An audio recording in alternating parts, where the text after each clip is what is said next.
भाइयों बहनों, डॉक्टर कुलदीप सिंह का आपको नमस्कार। ये live video number 22 number live video का, ये मेरी किताब के ऊपर आधारित है। Godly practices, science and technological activities research institute में करते हुए धर्म के आधार पर और कॉन्स्टिट्यूशन के आधार पर मैं इस नतीजे पे पहुंचा कि ट्रेडिशनल प्रैक्टिसेस परमात्मा को मानने के लिए अपने अपने धर्म में वो कम पड़ती हैं, उससे कुछ सुकून नहीं मिला।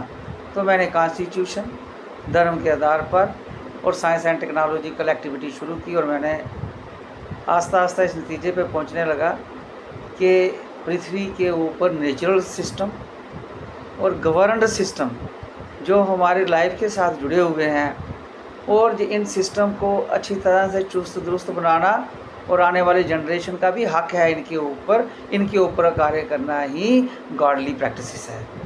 तो जी गॉडली प्रैक्टिसेस मैंने अपनी किताब में मेंशन की हैं। ये ट्रेडिशनल गॉडली प्रैक्टिसेस से हटकर हैं। पहले वीडियो में मैंने डिस्कस किया था कि मैंने सोसाइटी के साथ जुड़े हुए मुद्दों के ऊपर काम शुरू किया, जैसे कि कांग्रेस ग्रास के ऊपर 50 कंट्रीज़ में ये प्रॉब्लम है, उसके ऊपर काम किया मैंने एड्स के ऊपर काम किया, बुक्स रिलीज़ की इसके ऊपर। उसके बाद एनवायरनमेंट के ऊपर ब्रोशर रिलीज़ किया, टबैको के ऊपर काम किया। और जो मैंने अपने बचपन में कॉलेज में पढ़ते हुए शॉर्टकमिंग देखी थी उसको रिकैप्चुलेट किया। बचपन में मैंने जो अपने साथ हादसे भी देखे थे, जो मेरे साथ गुजरा था, उन सब को रिकैप्चुलेट करते हुए मैं 92 में कॉलेज एजुकेशन में आया। तो बच्चों के बीच में, जंग माइंड्स के बीच में रहा। कॉलेज में मैंने नौकरी शुरू की और कॉलेज में स्ट्राइक रहती थी 3-3 महीने, 4-4 महीने। बच्चों को मैं देखता था, सेक्स, ड्रग्स, फास्ट फूड, चाहे वो थोड़े से ही बच्चे होते थे, लेकिन जैसे एक सेब सबको गंदा करता है, तो बड़ा मुश्किल होता है। एक भी केस ऐसा निकल जाए तो बड़ा अजीब सा लगता है, ऐसे लगता है कि रिहेबिलिटेशन होनी चाहिए। मैंने सभी मैसेज को, सभी मुद्दों को इकट्ठे करते हुए डाटा कंपाइल करना शुरू किया। ये नहीं कि पुराना लिटरेचर ढूंढा और कि मैसेज टू यूथ किताब लिखना शुरू कर दी। इसमें 15 चैप्टर हैं। मैंने लिटरेचर ढूंढ के नकल नहीं लगाई। मैंने जो डेली न्यूज़पेपर में आता था, रात को सभी सोते थे तो मैं टीवी के आगे बैठता था, सर्व करता था टीवी चैनल। बच्चों के ऊपर जो इश्यूज़ थे उनको डिस्कस किया जाता था। मैरिड बच्चे बच्चियां थी, वो भी अपने चाइल्डहुड के बारे में बताती थी। ये सारा बायोडाटा इकट्ठा करते हुए मैंने ये मैसेज टू यूथ किताब जो है ये पब्लिश की। और ये किताब नवंबर 2012 को रिलीज़ हुई, 2010 में पब्लिश हुई। और हमारे मंत्री साहब थे, उनके पास गया मैं, इसको रिलीज़ करना है। दिसंबर में ये पब्लिश हुई और मंत्री साहब के पास गया रिलीज़ करने के लिए। मेरे 2 प्रिंसिपल थे, उनको कहा गया इस बुक को रिलीज़ करो। मैं कंट्रोवर्शियल में आता था, लेकिन उनके हाथों से रिलीज़ नहीं हुई। फिर मैंने जो प्रेस क्लब जम्मू में रिलीज़ की दिसंबर 2012 में। मुझे साथ मिला सुहेल काज़मी जी का, जो कि जाने माने सोशल एक्टिविस्ट हैं, डेली तस्कीन के एडिटर इन चीफ हैं। और उनके साथ मेडिकल कॉलेज के बच्चे, 2012 में मेरे बच्चे मेडिकल कॉलेज में पढ़ते थे। और इसके ऊपर रिव्यू लिखा है प्रोफेसर भीम सिंह जी ने इसके ऊपर रिव्यू लिखा है। सुहेल काज़मी जी ने इसके ऊपर रिव्यू लिखा है। सीमा कोतवाल जी प्रोफेसर, उन्होंने इसके ऊपर रिव्यू लिखा है। जितने भी लोकल न्यूज़पेपर थे उन्होंने इसको जगह दी। और ये इसमें 15 चैप्टर हैं। ये खाली चैप्टर वाइज इसकी इम्पॉर्टेंस नहीं है। इसमें अंबुमणि रामदास जो यूपीए 1 में गवर्नमेंट ऑफ इंडिया के मिनिस्टर थे, उनका इसमें मैसेज लगा हुआ है। प्रोफेसर MR पुरी जी वाइस चांसलर हैं जम्मू यूनिवर्सिटी के, उनका इसमें फॉरवर्ड लगा हुआ है। तो इसमें 15 चैप्टर हैं। करंट मुद्दों के ऊपर मैंने काम किया, नकल लगा के ये चैप्टर कंपाइल नहीं किए हैं। जैसे लुक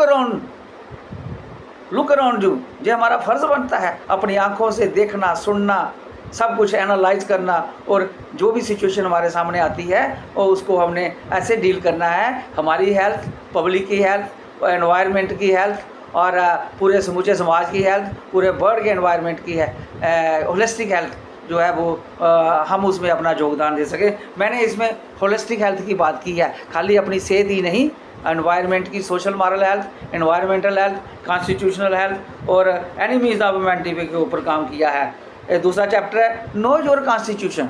कॉन्स्टिट्यूशन हम कहते हैं, कॉन्स्टिट्यूशन को किसको मालूम है? फंडामेंटल राइट्स, फंडामेंटल ड्यूटीज़, हमें मालूम ही नहीं है अपने फंडामेंटल राइट्स, उसके बारे में मैंने जागृति करने की कोशिश की है। Rules displaying national flag and anthem, कई बार देखा है कि एंथम चल रहा होता है तो लोग अपना कार्य कर रहे हैं। नेशनल फ्लैग लोग इसको पकड़ के बहुत नेशनलिस्टिक बनते हैं। क्रिकेट मैच में भी देखा है, कभी राइट कभी लेफ़्ट, कभी राइट कभी लेफ़्ट, ऐसे साइल के साथ भी टच करता है। तो मैंने इसमें कहा है कि जैसे फौजी इसको डिस्प्ले करते हैं ऐसे करना चाहिए। एनवायरमेंटल हेल्थ के ऊपर मैंने इसमें बात की है। रिस्पॉन्सिबल पेरेंटिंग की बात की है, बच्चे पैदा कर दिए, खाना दे दिया, स्कूल भेज दिया, नहीं, रिस्पॉन्सिबल पेरेंटिंग की बात की है। राइट्स ऑफ द चाइल्ड, इसमें मैंने UN के जो राइट्स बच्चों को दिए हैं उसके बारे में डिस्कस किया है। रिप्रोडक्टिव हेल्थ, टीन एज 10-12 साल के बच्चा उस स्टेज से गुजरता है, कभी माँ बाप ने सोचा है हम जब बच्चे थे हम कैसे स्टेज से गुजरे हैं और हम अपने बच्चों को शिक्षा दें? तो इसमें सभी इंडल्ज होते हैं, हर एक एज का बंदा इंडल्ज होता है, लेकिन आप बात नहीं करते हैं, मुंह अपना बंद रखते हैं, शर्म सी महसूस नहीं करते हैं। बच्चों, पेरेंट्स को चाहिए अपने बच्चे को